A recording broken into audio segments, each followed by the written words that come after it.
Então, voltando aqui, você viu aqui mais um exemplo de uma isca que foi jogada, pretendendo então fisgar alguém. Pode jogar na tela, pode jogar na tela. Olha um exemplo ali. Agora eu vou navegar na minha conta bancária. E aí, o que aconteceu com esse pobre cidadão aí? Ele foi fisgado, não é isso? Ele foi fisgado. E aí alguém, ao olhar do outro lado aqui, o cara, e eu também, idiota. Então o cara está pegando todos os dados dele aí, né? Estão sendo obtidos aí quando ele digita a sua senha lá, tá ok? Então, número 1, nós vimos aí nos golpes, foi o golpe de phishing. 1.1, farming. Então, farming já fica bem explícito para você, eu estou enfatizando que farming é um tipo de phishing. Então, vejamos aqui como é que acontece a dinâmica do golpe de farming. Vamos lá. Eu tenho o usuário aqui e ele quer acessar um site. Para acessar o site, ele tem que fazer uma requisição ao servidor DNS, correto? Então, ele vai passar o URL X, por exemplo, para o servidor DNS. Responde, que responde passando o IP X do site. URL X, IP X. Tranquilo? Então, figurando aqui. Aí, com aquele IP, ele vai acessar o site X, né? Usando o IP, ele vai chegar ao site X. Então, essa aqui é a situação o quê? Normal. É o caminho feliz, tudo bonito. Mas, olha aqui uma situação onde ocorre o golpe de farming. O que vai acontecer aqui? Nós vamos ter o usuário passando o URL X. O que acontece é que o servidor DNS foi atacado. E aí você pode vir na prova lá o seguinte, que ele foi envenenado, o servidor DNS foi envenenado, contaminado. Tá correto, tá ok? São termos um pouco fortes, assim, fora do contexto de informática, mas são utilizados. Então, aí você observa ali o atacante atacando o servidor DNS. Observe o seguinte, pode cortar aqui para mim, por favor. Observe aqui que o usuário passou o URL X. O que vai voltar aqui? Foi atacado? Voltou o IP Y. Então, com esse IP ele vai para o URL X? Não, não, não. E aí, com o IP Y, ele vai para o site Y, que é um site falso, tá? Um fake website, que com certeza foi o atacante aqui, né?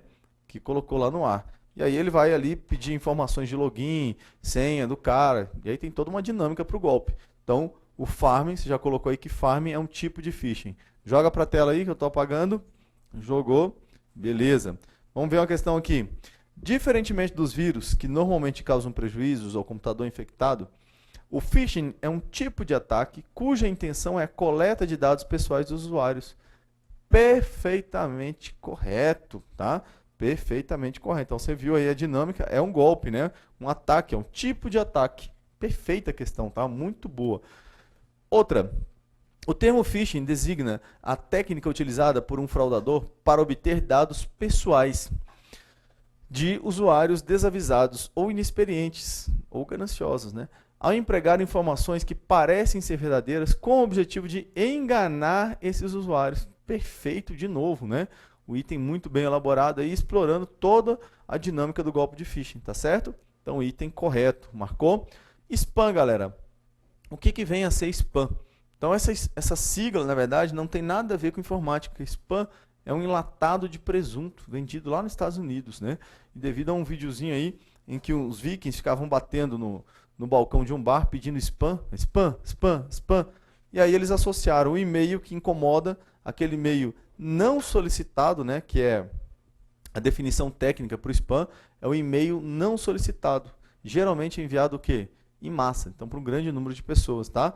E, como vocês perceberam, não tem nada a ver aqui, o termo tem nada a ver com a internet. Mas cai em prova, né? De vez em quando cai lá falando de spam. Já teve uma prova que colocou que spam é o e-mail solicitado. Não, não é solicitado. Formas de prevenção. O que eu quero aqui? Quero me prevenir das ameaças. E aí eu começo com antivírus. E aí vem para cá, corta aqui. Cortou. E aí você já está pensando, cara, depois daquela análise que eu fiz, né? Quem não conhecia, principalmente, quem já conhece, já sabe. Antivírus. Teoricamente, eu estou falando de uma proteção, veja que eu estou falando teoricamente, eu estou falando de uma proteção contra vírus. Jefferson, mas se fosse assim, eu precisaria de um anti-spyware para o spyware. Uhum. Precisaria de um anti-spam para o spam. Uhum. Precisaria de um anti-trojan. Uhum. Só que você não vê isso aí, né? Na verdade? Ou então, o melhor, você precisaria de um anti-malware. Ficou legal agora? Agora ficou bacana. Mas, para comercializar isso, ou mesmo para que as pessoas baixem, muitos vão baixar um anti-malware? Não vão, porque eles não conhecem, né? Você conhece, eu já conhecia, está reforçando aqui, mas quem não conhece, o anti-malware, nunca peguei um malware. E aí as bancas vêm e exploram a fragilidade do usuário, né?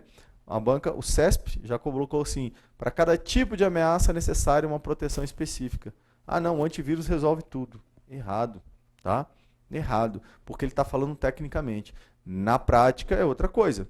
Na prática eu posso falar que o antivírus é capaz de detectar diversos tipos de ameaça? Posso. Não que ele seja capaz de detectar todas, né?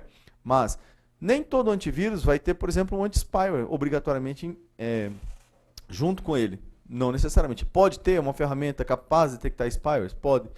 Mas eu tenho anti-spywares específicos, tá certo? Exemplo, se você assistir a aula de Windows, ou já assistiu, Windows Defender é um anti-spyware, mas não é um antivírus. Não no Windows 7, se tornou no Windows 8, mas no Windows 7 ele é só um anti-spyware, assim como outros programas que eu tenho na internet. Vamos lá. O que o antivírus detecta então? Só vírus? Não, diversos tipos de ameaça, tá? Falando da prática.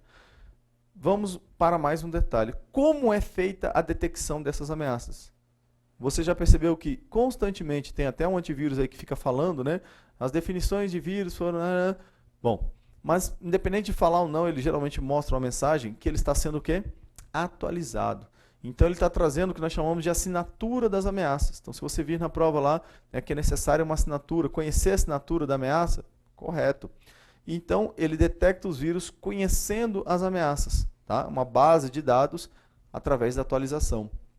Isso é o normal. Mas, você já percebeu, por exemplo, fazendo um paralelo aqui com o trabalho da polícia, a polícia sai na rua e só para quem é bandido? Não. Né? Nem teria como, não dá para saber, não está identificado, né? Ah, eu sou bandido, eu não sou. Bom, ela faz diversas abordagens, baseadas no quê? Né? Qual é o preceito legal no caso da polícia? Baseado na suspeição, na fundada suspeita. E já, você está falando que o antivírus pode abordar quem não tem certeza que é ameaça? Pode. Pode, desde que ele tenha implementado, pode cortar para a tela. Olha o nome aí da parada, heurística. Tá? Se o antivírus possuir heurística, que é uma espécie de uma inteligência artificial aplicada ao antivírus, pode abordar sim. Então o que é heurística, Jefferson? É a detecção de ameaças baseada no comportamento dos arquivos. Então olha só. Nesse caso aqui, aconteceu no meu computador, um programinha que eu estava executando e queria varrer minha memória, procurar defeitos na minha memória. Mas o antivírus achou suspeito, ele não sabia, ele não tinha a assinatura desse programa para falar, cara, esse programa é uma ameaça, ó, eu estou bloqueando porque é uma ameaça. Não, mas ele achou suspeito, ele achou perigoso, né, o que o programa estava tentando fazer. O que ele fez? Fez uma verificação e me disse, olha, nós não encontramos evidências suficientes para identificar o arquivo como malware. Então ele fez a abordagem, tudo normal, a pessoa não tinha nenhum flagrante, né, com ela, e nada que pudesse levar a crer que ela fosse um bandido. Então aqui foi algo bem semelhante, uma comparação bem pesada aí, né? Mas, olha só, contudo, você ainda deve ser extremamente cauteloso ao acessá-lo. Então agora ele está deixando comigo, ele fez a parte dele, mas está deixando comigo. Quer continuar a execução ou você quer sair? Beleza? Então, olha a questãozinha de prova. Que técnica é utilizada em programas de antivírus para detecção de vírus desconhecidos? Né? Então, ele citou aí bem vírus mesmo, né? Então, não tem nem dúvida. Não tem nem dúvida. Agora, eu vou marcar o quê? Letra A, heurística. Né? Letra A, heurística. MD5 não tem nada a ver nesse contexto. Imunização, não. Quarentena. Quando é que eu levo uma ameaça para a quarentena? Então, olha só. Joga aqui para cá. Bem semelhante quando você coloca uma pessoa em quarentena. Hoje não é uma prática muito comum, mas principalmente antigamente, quando a pessoa estava contaminada, né, poderia contaminar outras pessoas, aquela pessoa era o quê? Isolada. Então a quarentena, eu vou isolar ameaças que eu não consigo, né, limpá-las, eu não consigo desinfectar aquela ameaça, ou então eu não tenho certeza, é muito perigoso, eu vou isolar, eu jogo em quarentena, tá certo? Então esse é o processo de quarentena, joga para lá. E por último aí, backdoor. Backdoor nós já vimos, aqui pode ser a falha ou pode ser o programa que vai criar uma falha, explorar a falha de segurança. Então não tem nada a ver. Opção, letra A, de amor. Firewall. Olha só, tradução, né? Se fôssemos a junção de duas palavras, fire é fogo, wall, muro. Então firewall ficaria o quê? Muro de fogo. Lembra da história das portas, conexões à internet, a uma rede feitas através de porta? Então, um dos serviços do firewall é monitorar essas portas de entrada e saída do computador, tá ok? Ficar de olho para ver se as conexões que estão passando por ali são permitidas ou não. Eu tenho o firewall também que monitora os pacotes que entram ou saem. Então todo pacote ele tem um endereço de entrada e de saída, tá? Ele pode entrar e sair da máquina. Ele verifica se aquele tráfego ali é permitido ou não. Através de que base, Jefferson, que é feita essa filtragem? Joga para cá. Então você já viu na imagem, a imagem já ficou com você aí, que aqui eu estou fazendo a filtragem do que vem da internet para a máquina. Então veja, conexões permitidas passam, não permitidas ficam. Ah, então desse jeito não entra vírus na minha máquina. Cuidado. Muitos concursos trazem a ideia de que firewall bloqueia vírus, que ele é um programa para procurar vírus com essa ideia. Negativo, tá? Negativo. Bom, então a conexão que passou aqui, Jefferson, ela não traz risco nenhum? Não. Não quer dizer que ela não traga risco. Pode ser uma porta autorizada, por exemplo, de e-mail, pode vir anexado ali um vírus. Ele não vai verificar o conteúdo ali, tá? Não vai verificar, vai entrar. Aí depois a missão de quem? Aí fica com antivírus. Então ele pode bloquear, pode jogar para a tela aí.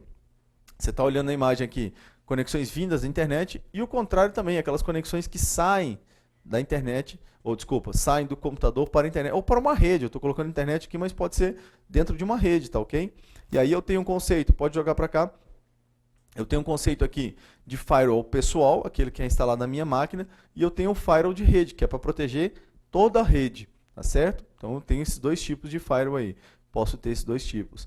E como é que ele faz essa filtragem? Nós chamamos essa filtragem aqui, ela é baseada, na verdade, em regras ou políticas de segurança. Então se você vir na prova lá, um firewall ele executa, né, ações de bloqueio ou de permissão de conexões baseado em regras de segurança, políticas de segurança. Perfeito, tá ok? Então é um elemento de segurança, é importante? Sim. Então a união de um antivírus com um bom firewall, boas regras de segurança e, lógico, cabe sempre o bom senso do usuário, né? Sempre o bom senso. Você vai ver várias questões tratando disso. Não executar e-mail de pessoas desconhecidas, não navegar em sites, né? Tipicamente sites que contêm ameaças, etc. e tal. Isso cai na prova? Cai.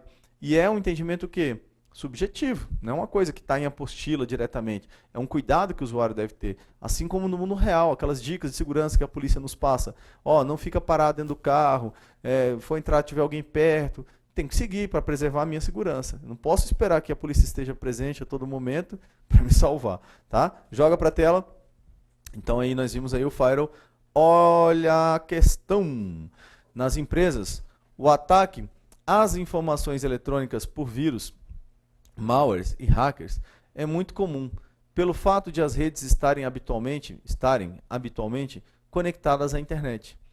Para proteger suas informações, entre outras atitudes relacionadas à segurança, as empresas devem criar dados virtuais para atrair esses ataques. Existe até uma técnica, né, que é bem parecida com isso aí, galera, que são máquinas, na verdade, não são dados, né, são máquinas colocadas à internet, conectadas a uma rede, né, para que elas sejam atacadas, são chamadas de honeypot. O que é isso? Corta aqui para mim. Né? Honeypot são potes de mel. Tá ok? Então ele vai colocar para quê? Vai deixar a máquina fácil para que o atacante invada a máquina. E a partir dali eles conseguem monitorar, né, de onde vem o ataque, o que a pessoa está tentando fazer, que tipo de programa que ela está tentando utilizar. Mas não é esse contexto aqui. Volta. Limitar a quantidade de mensagens que trafegam pela internet? Não. Efetuar cópias periódicas de suas bases de dados? Não. Não? Claro, olha só. Para proteger suas informações, entre outras atitudes relacionadas à segurança, as empresas devem efetuar cópias periódicas de suas bases de dados. Proibir o uso da internet em todos os setores produtivos? Pô, legal, né? Daí vai produzir muito. Proceder à atualização da base de dados após o expediente normal? Não, tem que ser durante o expediente, o tempo todo. Então, a medida mais eficaz aqui é o quê? Efetuar cópias periódicas de suas bases de dados. Que aí eu vou preservar os meus dados, né? A fim de proteger minhas informações. Então, vamos lá. Passei. Aqui, nós vamos pular para uma outra parte. Eu dei uma pausa aqui, pode cortar para mim. Eu dei uma pequena pausa aqui, de um para outro, mas o conteúdo ele está intrinsecamente ligado, tá certo? Então, o bloco vai continuar o mesmo. Nós vamos começar agora a falar de segurança da informação. Mas aí você já percebeu que tudo que nós falamos aqui a partir de ameaças virtuais entra dentro da parte de segurança da informação. Está, como eu disse, intrinsecamente interligado. Então, vírus e outras ameaças são coisas, nesse caso, que podem comprometer a segurança da informação. Ao passo que aqueles sistemas de proteção que nós vimos, o antivírus, um firewall, são sistemas que vão o quê? Me ajudar a preservar a segurança. Tá? Então, vamos lá, dar entrada aqui na segurança da informação. Jogou na tela. E aí nós vamos começar aqui a falar da segurança da informação. Primeira pergunta que vem. O que é informação? Então, essa vem a pergunta. Nós falamos de proteger a informação, mas eu quero saber aqui o que é informação. Bom, o que é informação, galera? Olha só. Dá uma olhada nessa mensagem aí. 4H-A-E-N. Dá para entender isso aí? Não. Eu tenho dados, né, que são, cada caractere é um dado, o espaço é um dado, certo? Mas isso aqui é legível, é compreensível? Não é. Portanto, isso aqui não é o quê? Uma informação, tá certo? Não é uma informação. Observe que os mesmos dados que eu tenho agora vão ser organizados de tal forma que se tornem o quê? Compreensíveis. Dá uma olhada. A minha senha é 1, 2, 3, 4. Então, se você observar, voltando um pouquinho o vídeo, você vai ver que são os mesmos dados, eu só organizei. Então, os dados organizados de tal forma que se tornem compreensíveis, aí eu tenho uma informação. Tá? Então, não necessariamente qualquer dado vai me gerar uma informação. Ficou claro? Então, uma diferença, né, de dados para informação. É como se eu estivesse subindo níveis. Eu vou mostrar isso na imagem para vocês daqui a pouco. Agora, essa informação, eu tenho uma informação, minha senha 234, me gera um conhecimento, eu conheço a senha de alguém, né? Ah, Jefferson, a sua senha. Mas se você está lendo a frase, é a sua então, porque a minha senha pode ser de qualquer pessoa, né? Não dá para afirmar. Então, eu não posso afirmar categoricamente que isso aqui me gera um conhecimento. E aí você vai perceber também o seguinte, que é um pouco tênue, é um pouco subjetivo, às vezes, a diferença, né, de uma informação para o conhecimento. Não é explorado isso em concurso, tá ok? Para que você diferencie. Mas eu já vou mostrar uma questão aqui para que você tire a dúvida, tá? Então, olha só. Olha outra informação. A senha do Bogo, então você já viu que o meu sobrenome é Bogo, B-O-G-O, é 1, 2, 3, 4. Percebeu a diferença? Você tem dados organizados de tal forma que podem ser lidos, é compreensível. E agora você pode falar que conhece a senha de alguém, que é no caso do Bogo. Percebeu a diferença? Então, dá uma olhada, continua na imagem aí. Continua na imagem. Olha só. Dado, informação, conhecimento. Então, perceba aí a ideia dos degraus que eu havia falado. Estou subindo degraus. Que há uma diferenciação entre um e o outro degrau. Então, você vai colocar aí que dados, informação e conhecimento não são sinônimos. A ideia da pirâmide também é importante. Lá embaixo, os dados, subindo informação, lá em cima o conhecimento. Ainda teriam mais degraus, mas para concurso, galera, tá? Para concurso nós vamos parar aqui, que seria a sabedoria, tá? Mas aí é mais tênue ainda, mais subjetivo ainda. Bom, e aí, de cara aqui eu já tenho uma questão. Olha só, que você vai matar em segundos, né?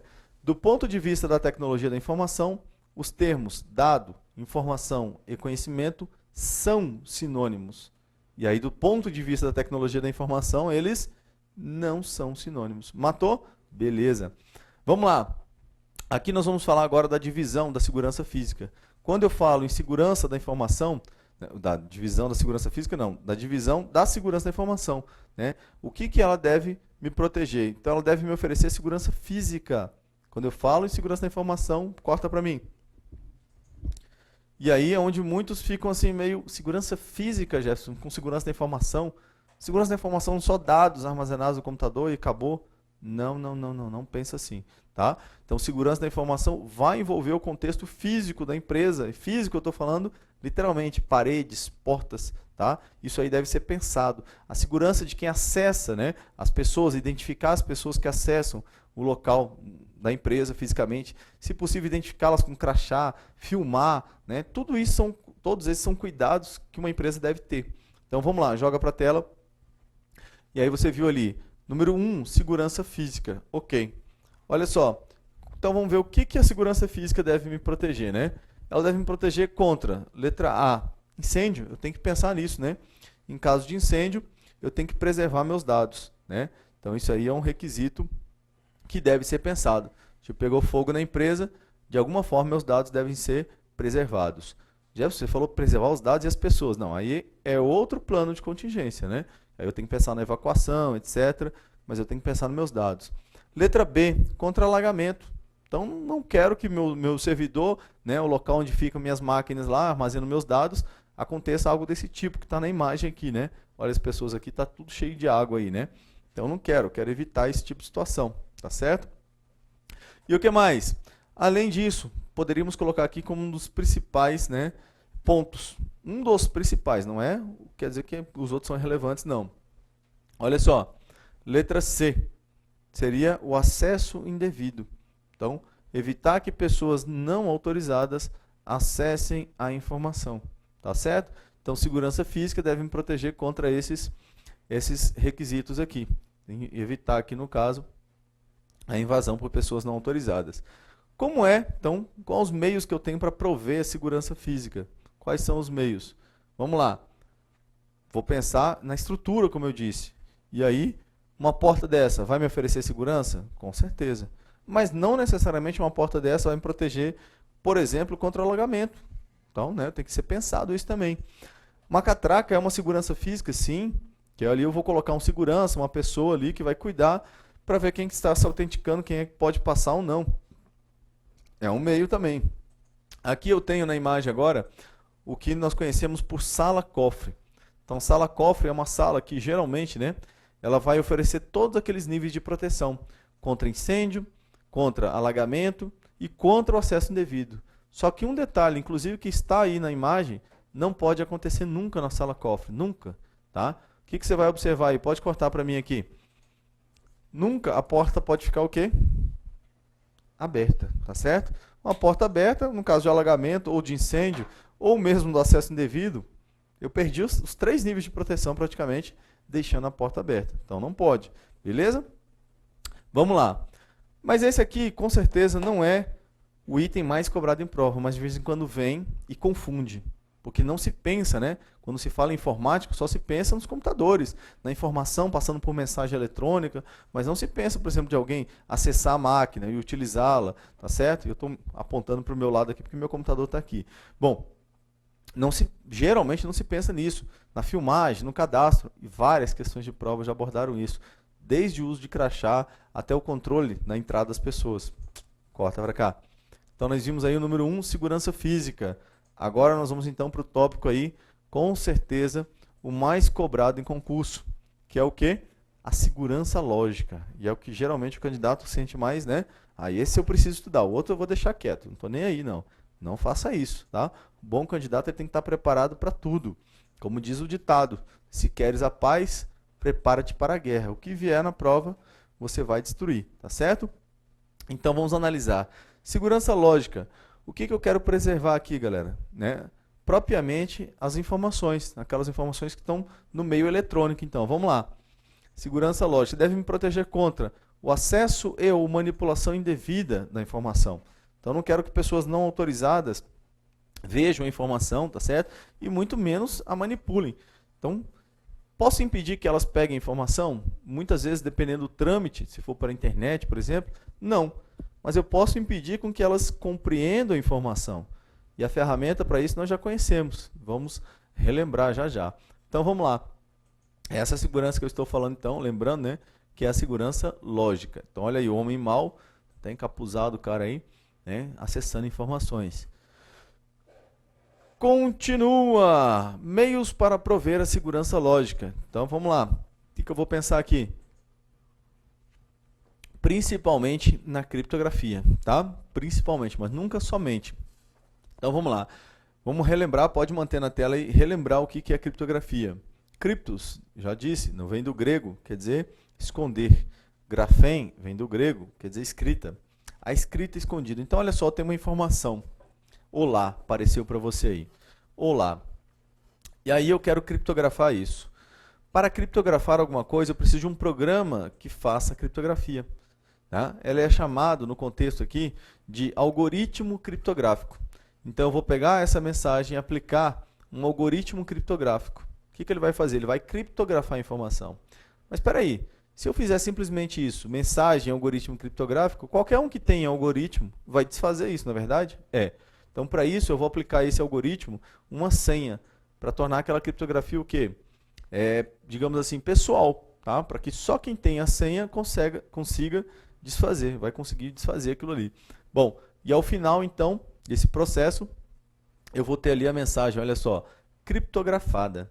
Bem, eu vou enviar a informação desse jeito.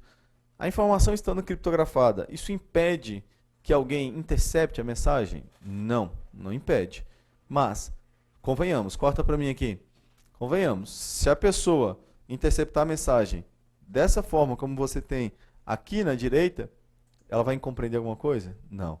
Agora aqui sim, aqui não, tá? Então lá não vai. O que eu tenho que fazer agora? Vejam, um passo foi criptografar. O que eu tenho que fazer? Descriptografar. Então o processo o quê? Inverso. Joga na tela. Olha lá, a mensagem chegou ao destinatário e ela chegou, obviamente, criptografada, tá?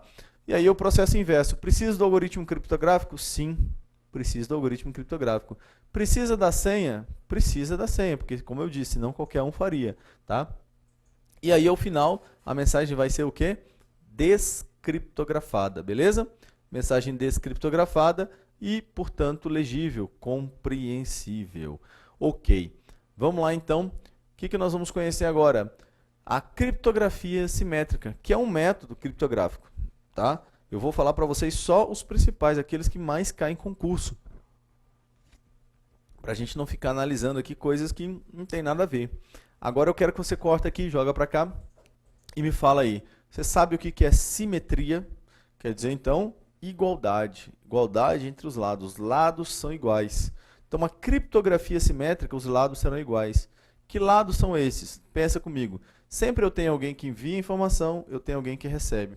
É muito comum em prova, principalmente da banca CESP, que ele utilize isso. Olha, a informação trancada pelo remetente, aberta pelo destinatário, ou recebida pelo destinatário. Então, remetente, destinatário.